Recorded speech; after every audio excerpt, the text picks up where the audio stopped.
One of the prominent ways that we used digital technology was at the beginning of our journey, so to speak. We did an extensive amount of research into similar products, such as Shameless or the Royal Family, to get an authentic look for our piece. We were quite influenced by the point of view stylings of Peep Show, so we did some more research into that using YouTube.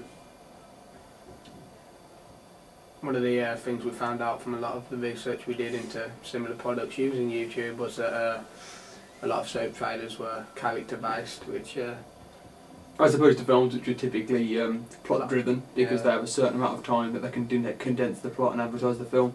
Soaps aren't like that. Plots are consistently changing and altering. Which is why we decided in our trailer to focus more upon the characters and the character traits rather than the plot of the soap. After filming, we used the editing software iMovie on the Apple Macs in school to edit together the video and use a readily available library of sounds, more specifically non-diegetic sounds like car alarms and dogs barking, to add to the realism of the trailer. Yeah, we thought that they were quite specific to the demographic that we were trying to portray. And we noticed that by going on various other web pages that were exclusively for certain series like Skins, they all have their own MySpace pages and various things like that to add to the believability.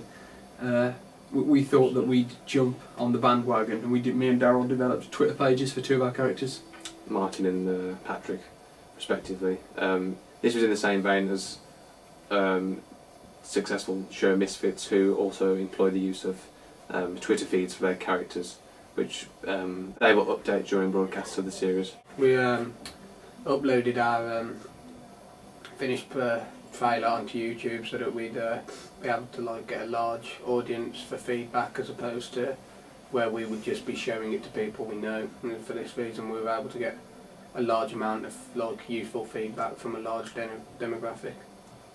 And then yeah, we didn't have to just condense it really, and make it. We decided that this would comply with Web 2.0, where we could then show other people, and then they could collaborate with us and by leaving feedback. Yeah.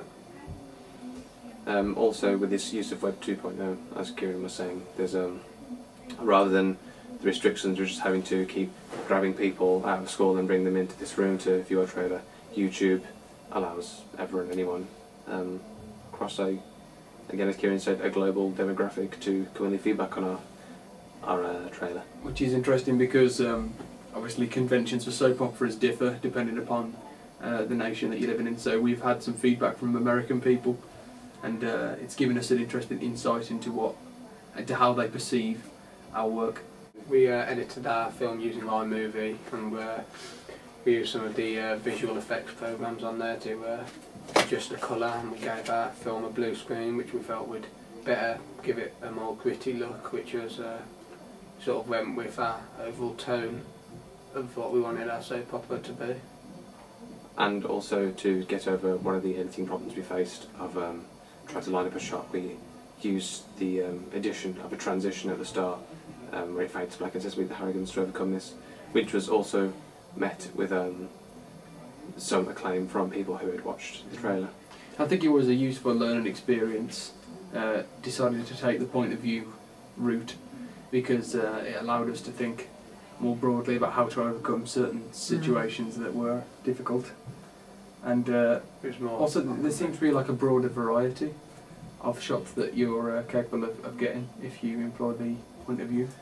And it also allowed us to have the connotations of the point of view being the audience themselves, and in this sense it is the audience meeting the characters and being invited into their world and their lives, and embracing them into the show.